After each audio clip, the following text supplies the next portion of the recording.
Travis Wayne Goodsell. Man, woke up early with the EMT and fire department outside making noise this morning at, what was it, 2:45-ish? But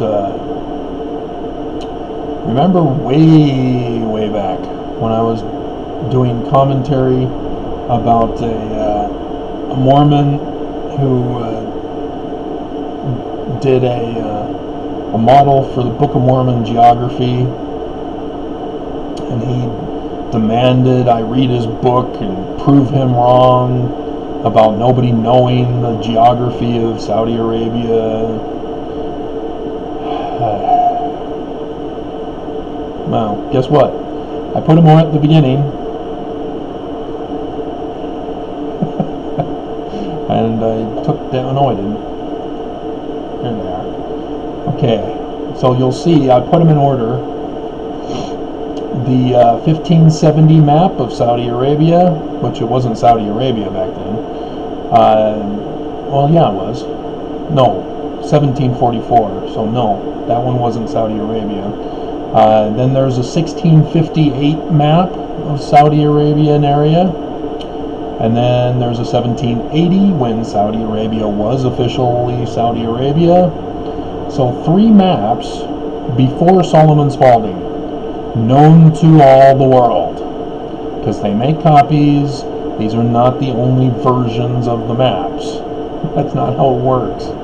You know, rich people especially want to obtain maps and learn about the cultures and get the National Geographic magazine with the naked Aboriginal people of the different countries. Because as long as it's not a white woman showing nudity, it's okay.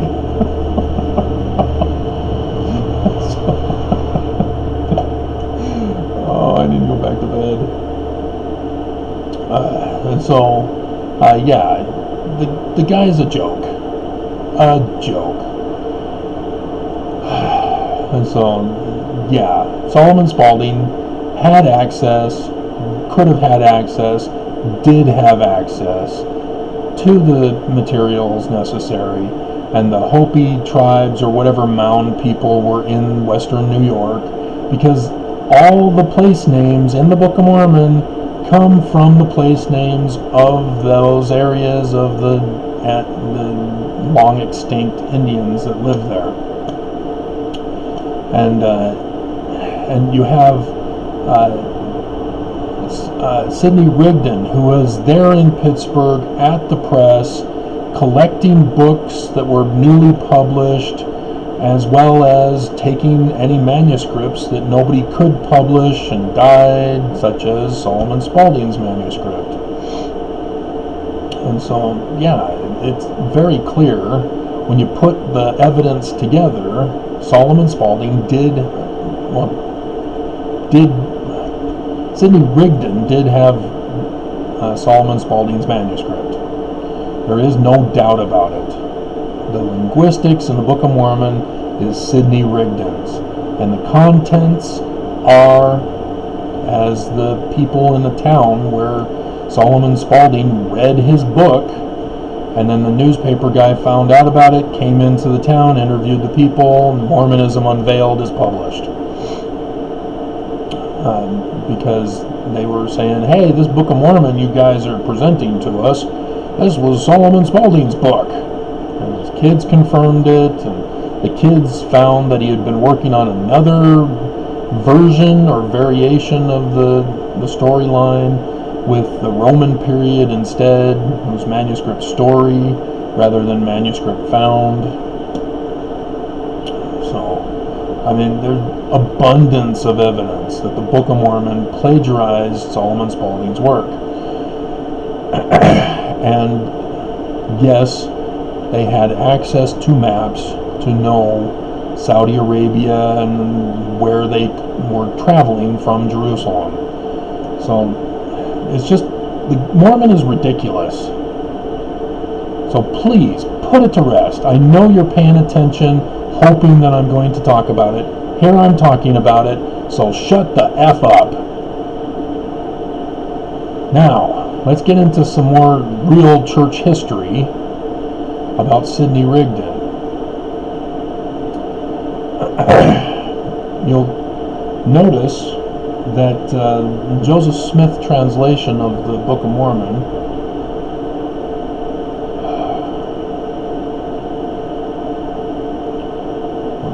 get out of this. Close that down. Hope I remember to put the maps up. Okay, so let's go to Master Mahan. There's 4. Huh. Alrighty, Moses chapter 5.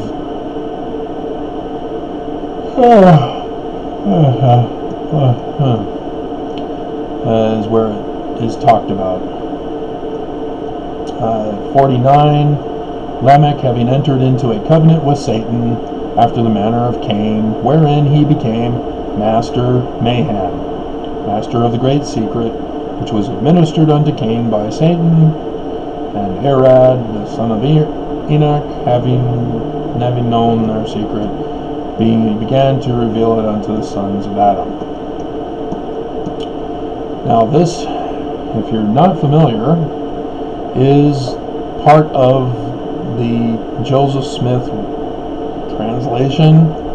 It's not a translation, it's a revision, and Sidney Rigdon was put in charge of this. He joined the church in, what was it, December of 1830, and Joseph Smith immediately put him right to work on the Joseph Smith revision. It was put in Joseph Smith's name, even though it was Sidney Rigdon who did it. Why did Sidney Rigdon do it? This is the history I'm going to go over with you again today.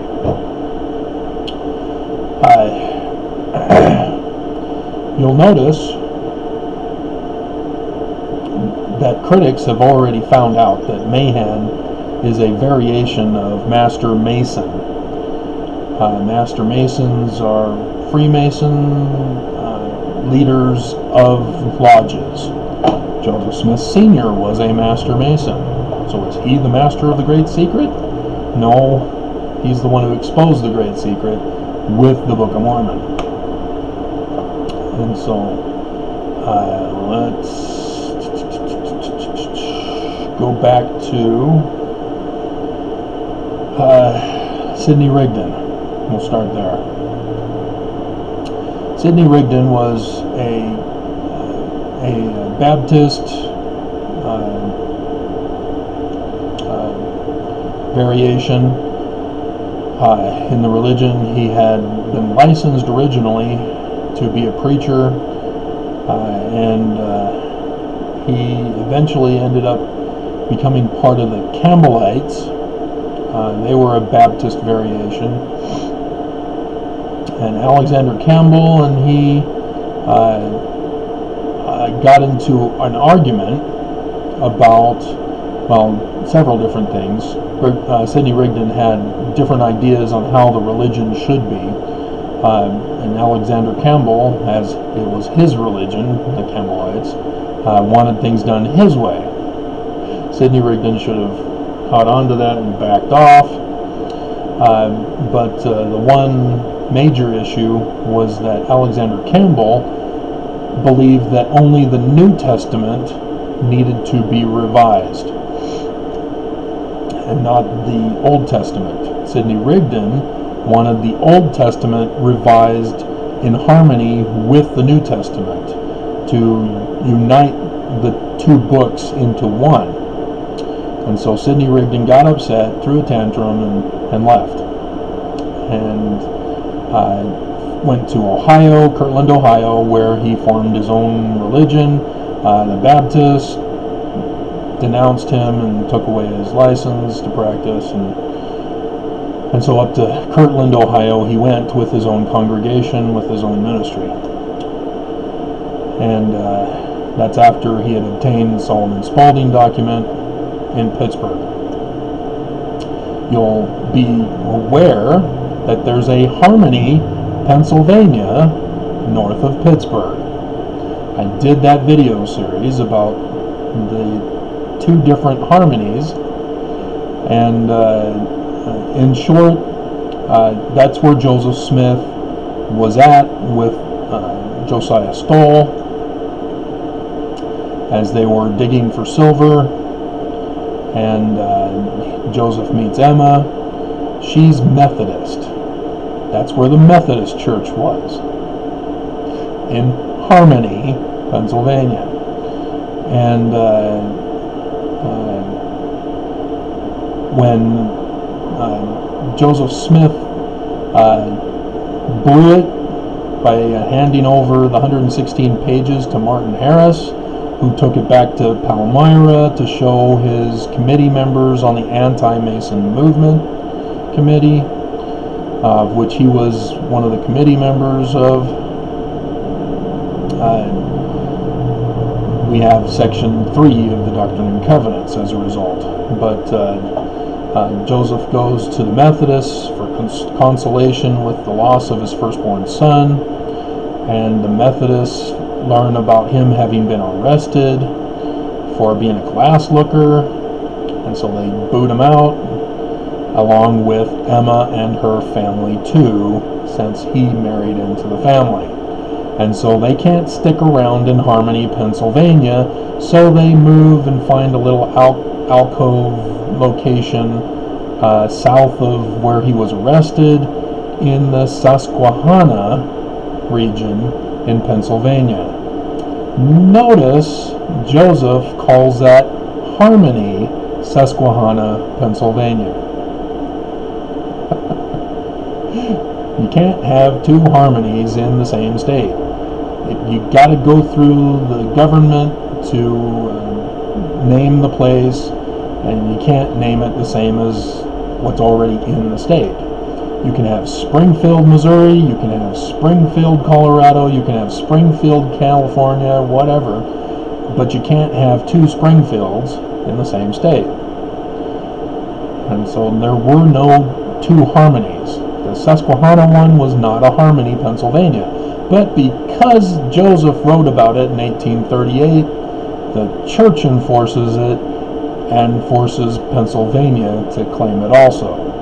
And you'll notice on Google, there's a Methodist church in the wilderness. There was no church there. The LDS church, forced there to be a little Methodist church dot point or whatever in the middle of the forest. There is no building in there. The church has messed up geography, the maps, and history because they didn't understand what Joseph Smith was doing when he wrote about Harmony, Susquehanna, Pennsylvania. And so that's where Joseph Smith had Oliver Cowdery come down and help fix the errors as Joseph Smith Sr. Put in his Tree of Life vision in the replacement for the 116 pages and plagiarized the 1769 King James Version of the Bible with a whole bunch of Isaiah passages referring to the last days. And so let's again take you to Doctrine and Covenants, section 3. And if you're unfamiliar with the coding that they used, because again, they stopped the threat to America. They can't just publish the Book of Mormon saying, oh, the Illuminati infiltrated the Scottish Rites movement and they're going to destroy America. You can't publish that. You're going to get murdered. And so they had to encode it. And they used fictional books.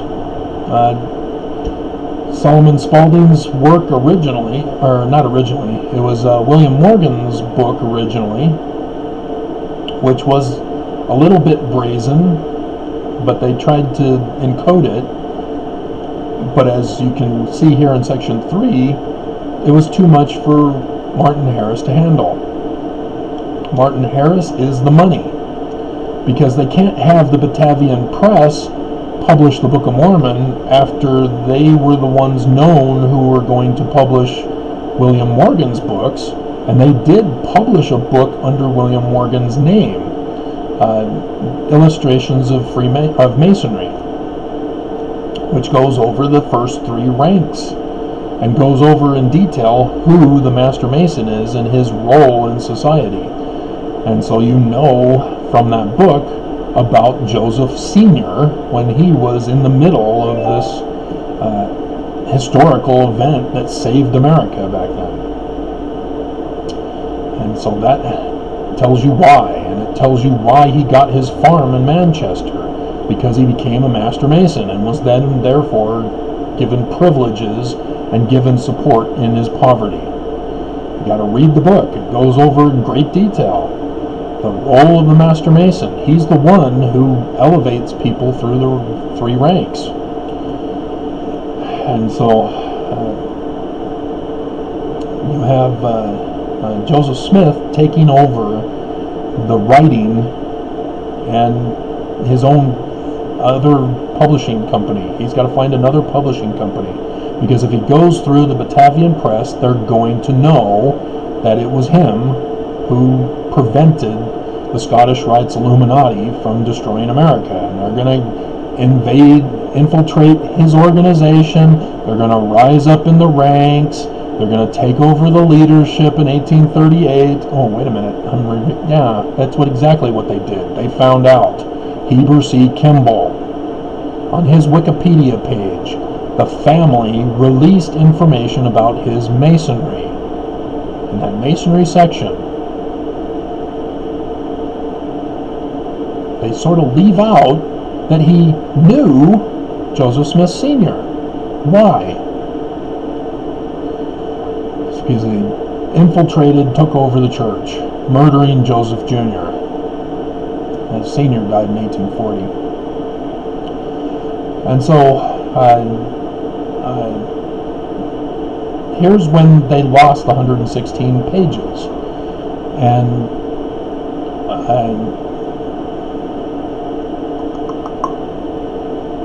okay, let's see. The works and designs and the purposes of God cannot be frustrated, neither can they come to naught. And he goes on a rambling there. Behold, you have been entrusted, speaking to Joseph Smith Jr., with these things, but how strict were your commandments? And remember also the promises which were made to you, if you did not transgress them. Alright. And so you should not have feared man more than God. Let's see. Thou art Joseph, and thou wast chosen to do the work of the Lord.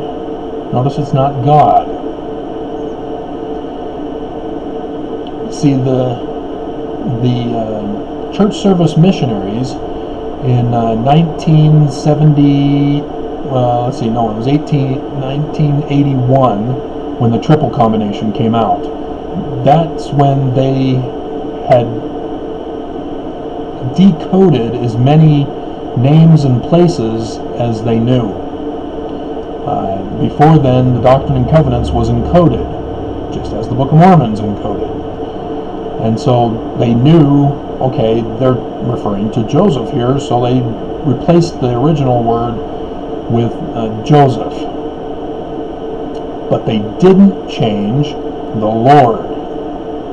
Who's the Lord? Who's the Lord of the Manor? Do you understand that concept? Which was still understood in the early 1800s? It's still understood if you watch any of the Batman shows or series. The Lord of the Manor, Wayne Manor, Lord, Wayne. And so Lord is not God, it's the master of the family, the Lord of the family, Joseph Smith Sr. And Joseph Jr. was given an assignment out in Pennsylvania, in Harmony, not Susquehanna, Harmony. And Joseph blew it. Yes, Senior should have been a little more understanding, but he'd also lost his firstborn as well, so he was a little hardened. Alvin in 1823, which was how they became familiar with the Presbyterian preacher. He said, "Alvin's going to hell." Anyway, so yeah, when you read over this section 3 of the Doctrine and Covenants, you realize, oh my God, this is church history. This isn't revelation from God. And so here, verse 12, "And when thou deliverest up that which God had given thee sight and power to translate," thou deliverest up that which was sacred into the hands of a wicked man. Who's the wicked man? Martin Harris, not his wife. His wife is not a man. But the story that's being told to us as Mormons is that, oh, it was the wife. She was pressuring Martin Harris to get it, and Martin Harris was all humble and timid, and oh, my wife wants to show it to her friends, and I don't know what happened to it. It's just gone. No. Martin Harris took it to the Palmyra Committee. It was going to expose the Smiths in this book, and they couldn't do that. They couldn't allow that. And so they dropped Martin Harris from the rest of the book and came back to Martin Harris after it was finished and said, "Here's the book, read it." "Oh, wow, yeah, this is much better. Okay, I'll pay for it and sell the farm." And that's what happened. President Oaks will never tell you this, as he's a direct descendant of Martin Harris, but Martin Harris never knew, and so he can't pass it on to his children. And so Oaks is in the dark the whole time. But Oaks has been smart enough to realize what is going on in the church, and has joined it and is now orchestrating it, as we are now experiencing the threat that the Book of Mormon was telling us about the end of the world with the coronavirus. And that's how I was going to talk about it with the Master Mason and stuff, but this other knucklehead decided to keep pressuring me. So I've shut him down now. And so, let's see, Sidney Rigdon. Yeah, let's go down to 17 looks to be where they first talk about it. "And to the Nephites and the Jacobites and the Josephites and the Zoramites through the testimony of their fathers, and this testimony shall come to the knowledge of the Lamanites and the Lemuelites and the Ishmaelites, who dwindle in unbelief because of the iniquity of their fathers." This is the first time that the names of Nephi and Laman, the Lamanites and Nephites, are mentioned. And remember, this is dated July 1828. This is after the death of the firstborn, getting kicked out of Harmony, out of the Methodist Church, and the parents of Emma had to leave in shame also. So that's why both their houses were rebuilt by the church from being burned down in that little area that they're calling Harmony, Susquehanna, Pennsylvania. Yeah, Joseph had to go tuck his tail between his legs and go back to Dad and say, "Dad, I sort of lost 116 pages of this important work that's going to save America one day." So yeah, Senior is pissed, as you can read.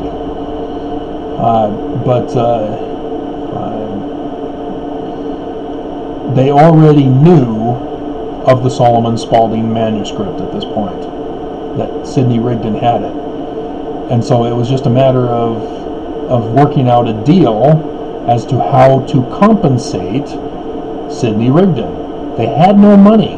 That's why they needed Martin Harris, because he had money. They couldn't go to David Miller of the Batavian Press, because he had to publish his own book with William Morgan's name on it to try to recoup the money he lost investing in William Morgan. And so they needed to find somebody else who could pay for the publication of the book and find another publisher. And so Smith Sr. was furious with what Junior had done here. I mean, this is far more important than the death of your firstborn. This is America on the line. And if you don't understand what we are going through right now, as we have Governor Gary Herbert, Mormon, lying, knowingly lying and deceiving us at his daily pulpit. ABC4 News Utah reported last night the stats aren't matching what should be to go to code yellow or downgrade or whatever it's called and go back to work. We don't have the stats to justify it, but Gary Herbert lies to us. Says, oh, well, the stats are showing that we can now open up the businesses on the date of the Illuminati anniversary, and now we're going to downgrade it to yellow. After we already got caught buying that killer drug, $800,000 worth, and then was caught also paying millions to private companies who are doing bogus research. Literally bogus research. None of their tests are legitimate. They're just doing it to get money. And they got millions. I mean, Utah is getting scammed big time. Not just from the coronavirus, but prior to the coronavirus, remember those 3 shelters? The shell game for the homeless? Yeah, they were extorting from the state of Utah after getting the contract to build the shelters, the one men's shelter by the jail, and said, oh, we're going to need millions more to finish the building. We underestimated in our bid, for which you therefore chose us as the lowest bidder. And then after they finish it, at the beginning of this year, before coronavirus becomes a big deal, they're all 3 of them together threaten the state of Utah for extortion money, $3.5 million, to continue running their operation. Otherwise, we're going to have to shut down and the homeless will have to go back to the streets. So Utah is just constantly getting scammed. After scam, after scam, after scam. And Herbert is just letting it happen as he's murdering us. Literally. He's ordering the murder of us. And you dummies are falling for it, Mormons. Oh, I'm not going to wear a mask. If I die, I die. God. Dumb. So anyway. So Sidney Rigdon, how are they going to pay him? He's not going to do it for free. He's got his own life to live, preaching sermons at his Kirtland congregation. And if he has to work on this book, how is he going to get compensated? He wants a bigger audience. He wants to work on the whole revision of the Bible. And so, what happens when he becomes a member? He's made second in command. Hiram Smith is patriarch after father dies, but it's Sidney Rigdon who's the second elder and then first counselor when Joseph changed the titles of the office. And so, and then starts right away with the revision of the Bible when he joins. And so there you have it. He was compensated for the making of the book, which they could not reveal that they had him make the book, because they had to keep the symbolism of buried plates of gold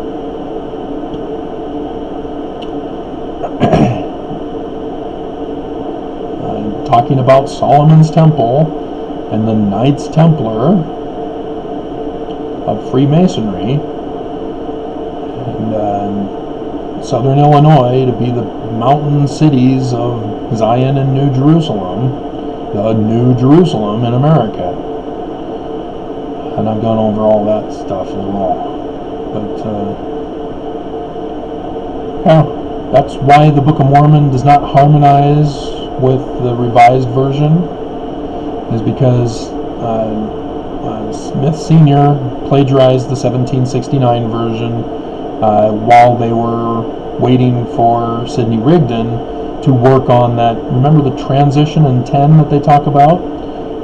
That's how they figured out how to work it, is that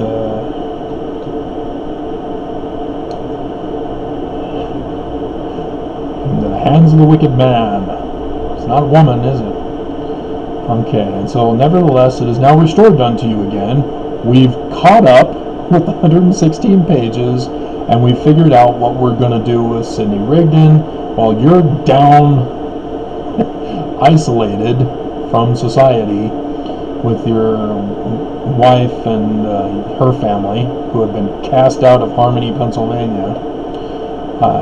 And we're going to send Oliver Cowdery to be involved in this. And there really is no need to have Oliver Cowdery go down there because, well, yeah, they do. Because they still need to keep it separated from Smith Sr. And so that would explain the need for Oliver Cowdery to go down. So Joseph Smith plays a different role here. He's no longer distracting Martin Harris. He's helping to do a transfer with Oliver Cowdery as the one who's mostly doing it. And this is why it goes so fast. The church, they talk about, oh, it's a miracle how fast he translated. No, it's not. They had to do a quick putting in of Joseph Smith's dreams and then plagiarizing the 1769 version. That doesn't take long. You got Sidney Rigdon, who's working full-time now because he wants a bigger congregation and an opportunity to revise the Bible as he wanted, and that left the Campbellites for him. And so and Satan hath put it into their hearts. Whose hearts? Scottish Rites Illuminati, founder of Satan, Lucifer, which is the symbol of this church, since Brigham Young put it on the Nauvoo Temple, and then put it on the Salt Lake Temple, and then put it on the Seagull Gate.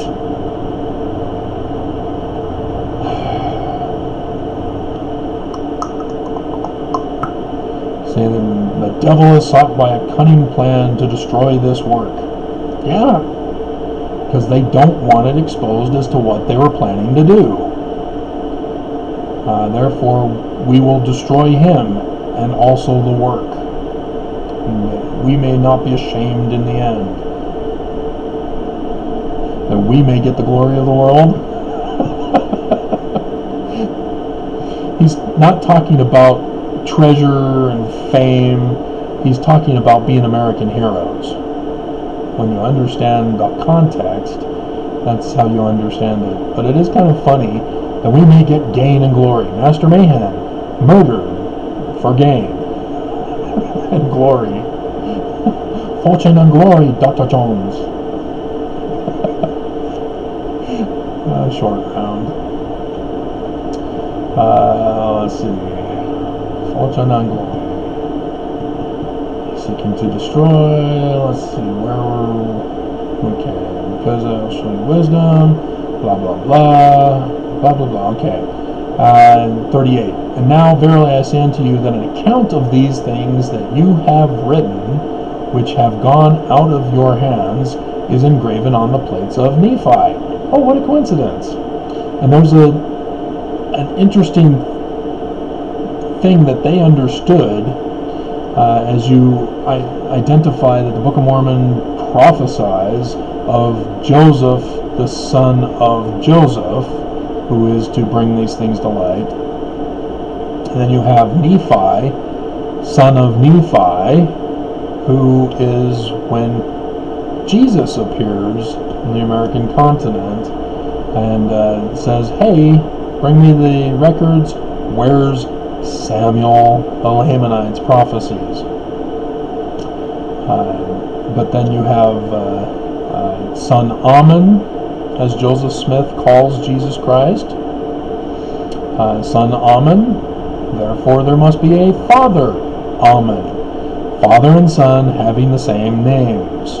That's a common theme that the Smiths are telling us, because Ammon is the Egyptian god who has sex with the queen of Egypt, and she gives birth to son of Ammon.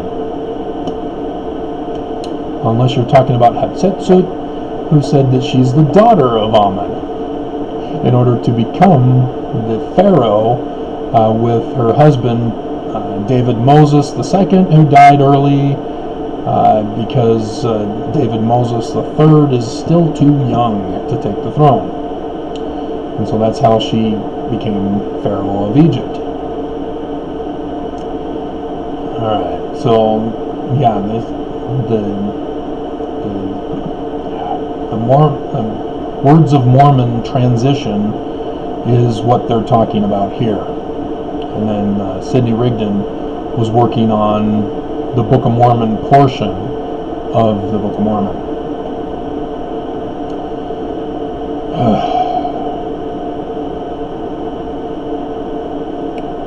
So that was how they were going to fix this after Joseph Smith's error and giving up the 116 pages. Alright, so yeah, I hope you understand Sidney Rigdon's role and Solomon Spaulding having full access. You know, he went to Western New York to get the names of the places and put them in his book. And it's of an ancient Indian tribe. And so he's using his idea of, hey, they're from Israel. They come to America, and this is who they were. This is the fictional story he was telling. And so he uses the place names. He uses his created names of Nephites and Lamanites, even though Nephi comes from the Book of Maccabees, which in 1979, when they brought out the Bible, Kimball said, no Apocrypha. Put in the Apocrypha. Okay. See Guile.